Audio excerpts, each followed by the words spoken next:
Here you have a word which is often thoughtlessly uttered, but the meaning of which no living being has ever grasped in its profundity. And so I will again let you have a glimpse into my universe, a glimpse into my great creation, and a glimpse into my own self. Thereby you more realize what all your sciences, all your profound thinkers, all the philosophers have never discovered, what, however, a dependent child on the guide rope of love can easily understand. Namely this, that love was the primary factor of all that was created, and that love will always remain the sustainer and perfecter of all living beings. If I am to explain to you this word infinity, you must discard a great many studied concepts. And, far beyond all scientific thinking, you must TV to fathom the concept of this word, not in a human manner, according to earthy rational laws, but in accordance with your divine spark, as spirits, and not according to finite thinking. Otherwise no seemingly finite being such as you are can ever understand the infinite God and his infinite creation. So let us begin with the word and its definition, as usual, proceeding step by step. Then, beginning with a conceivable concept, one can proceed to the surmise and awareness of the eternal, infinite. What do you call the infinite? Infinity simply refers to a thing of a condition without an end. Good, you can expand this concept in your fantasy however long and far you want, and it remains for you comprehensible and thinkable as a concept. But this concept, applied to my creation or to my own self, is not sufficient. For now you are faced with another factor, which finds no criterion in your human brain or is unthinkable for you, because you yourselves, only conscious of a beginning, must assume everything to have one. However, this cannot be applied to me and my creation. For I and my creation have, in addition to the infiniteness of the duration, also no beginning. Thus the word infinite gains a different meaning, since it refers to two directions, to no beginning and no ending. For you, this infinity is well thinkable and comprehensible in one direction, but not in the other.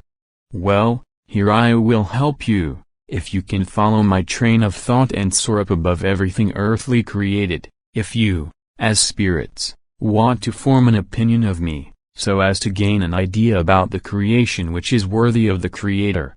Because for people, brought up and educated as you are, it is impossible to imagine something that never had a beginning. Therefore, everything must here be understood as divine spirit, far above your intellect, as spiritual, and even your own existence must be viewed in a different light. To be sure, man with his scientific knowledge boasts of knowing something, whereas he has really learned very little of that which surrounds him, how it continues to exist and what its ultimate goal is. In spite of all his investigations, his own life, or the vital force with which he feels, thinks and acts, is for man a riddle. How much more must everything appear strange to him which lies outside of this sphere, as he, this tiny being, tries to force the concept of a creation into his small brain according to his own contrived ideas. What an idle effort and worry! Only a spirit, a descendant of mine, understands me and my creation, and this spirit every one of you carries in his heart. However, not knowing how to cultivate it, in most cases he brings it with him to the spirit realm undeveloped, as he received it from me at birth. So first of all forget your human coveting, your human existence, your human knowledge. Forget your small earth globe, forget your sun, which gives you warmth and light daily. Forget all matter and all the worlds, the number of which added up cannot ever be fathomed by you. Soar up into infinite space where all the worlds, orbiting around one another, follow their goal of perfection in silence. Soar up with me in thought, up to where the light and time are no longer limited, where the unlimited space is, so to speak, always only thinkable as unlimited. Soar up with me to where no light, no warmth, but only darkness prevails, where the great elements for all that is created are stored up. Soar up with me to the middle of this space, as it would appear to you. And if your spirit or your imagination can grasp it, You face infinity and its creator and Lord, who out of it created everything which, visibly and invisibly, lives and moves in space. And in that infinity you will then grasp how God, likewise infinite, has this unlimited space surround him, like any other thing or being, as his spiritual atmosphere, so to speak. In its midst he reigns, in its midst he created or called into being the symbol of love, out of this atmosphere the material and out of his self the spiritual world. You must learn to think about me as without a beginning. For otherwise I would have had to be created by another God, that one in turn by another, etc., where, according to your theory of creation, you would never come to an end. I have told you in another word that the atmosphere surrounding every object or being transfers to the object or being what it sucks in from the outside and again absorbs what has been utilized by the object and returned to it, the atmosphere. Here you have the key to the word infinity. The infinite space with all its beings is my atmosphere, infinite like a myself. Into it everything streams out from me, going out into infinity in order to undergo the great process of purification. For it has already become partly material through this atmosphere. And this infinite space again returns to me all that spiritual which was formed in it, is used up and has ceased to be material. Thus it replenishes my spiritual being by returning to me in other beings of every kind my love, my spirit in all gradations spiritually. In so doing, it forms the spirit realm surrounding me, where love as an idea stands before me, personified in figures and forms, all of which express spiritually what, once given them by me, is now perfected as a spiritualized spirit man or a spiritual being. You see, just as the whole atmosphere surrounding you, the aura of every object or being, is the only chain linking it to another and one can give to another what it no longer requires, so the infinite space where all matter, dissolved in minutest atoms, always has the capacity for assimilation, for the linking of like to like. When, according to the great law, the material world formed out of infinite space, in every single thing the germ and the propensity for continual transformation was already inherent. This law was once laid into everything, and thus it still follows the road prescribed for, my great creational thoughts called the let there be into infinite space only once. And everything began to move, and my spirit penetrated into the chaos, or the conglomerate of all material substances. There was life, repulsion and attraction, formation and transformation began, and thus it will continue forever. For as soon as an atom is returned to the ether space it must seek new combinations. Consider the great worlds and that according to your chronology, millions upon millions of years would be insufficient to define their processes of formation. Look at their immense number, how, beginning with the first atom, they formed, how through mutual attraction the atoms turned into molecules, the molecules into microscopically small bodies, into cells.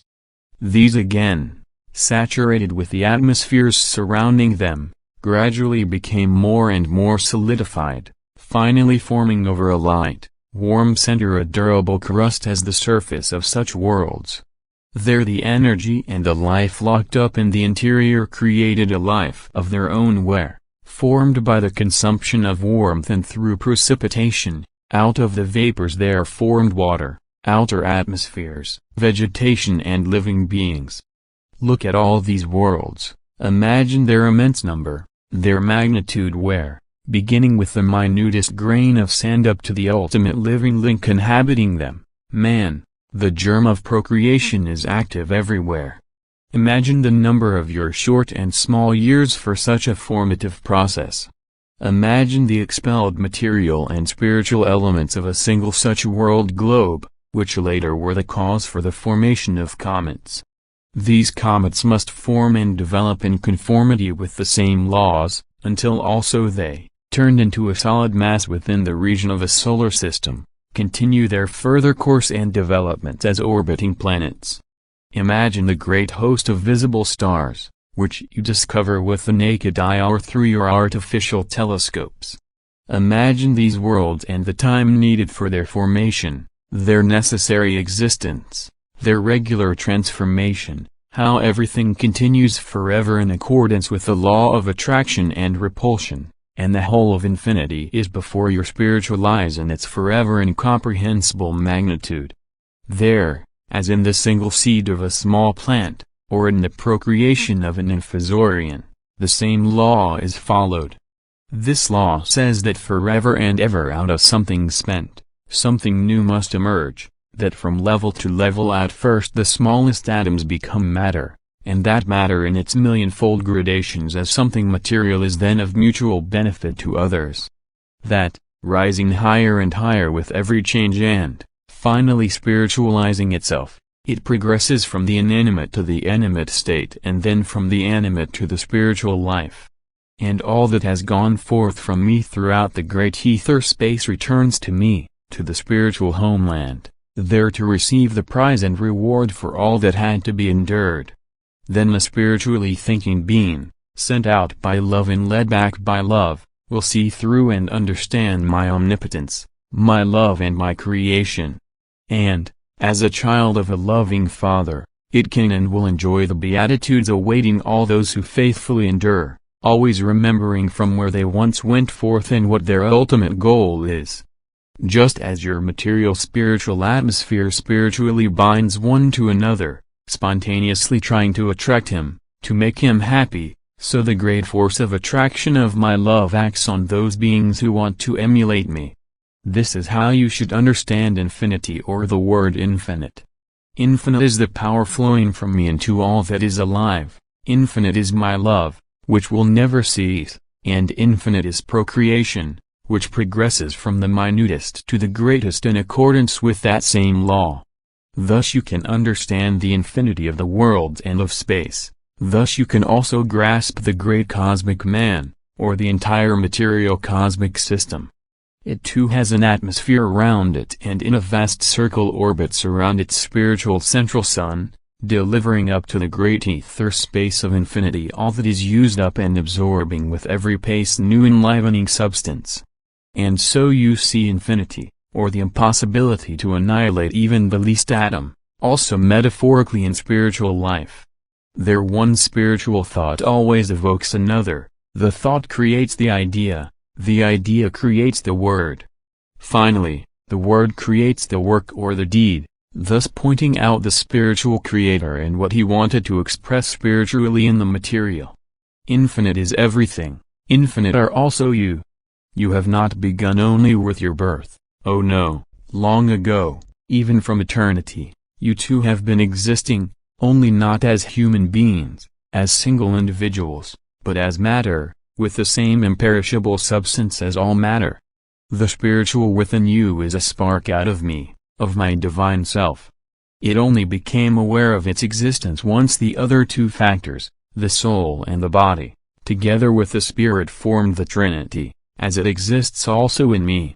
For also myself consists, firstly, in all that is created and exists as matter, secondly, in the entire realm of souls, which urges on everything for a purpose and, thirdly, in the divine eternal principle, which lends their eternal permanence and divine worth to the former.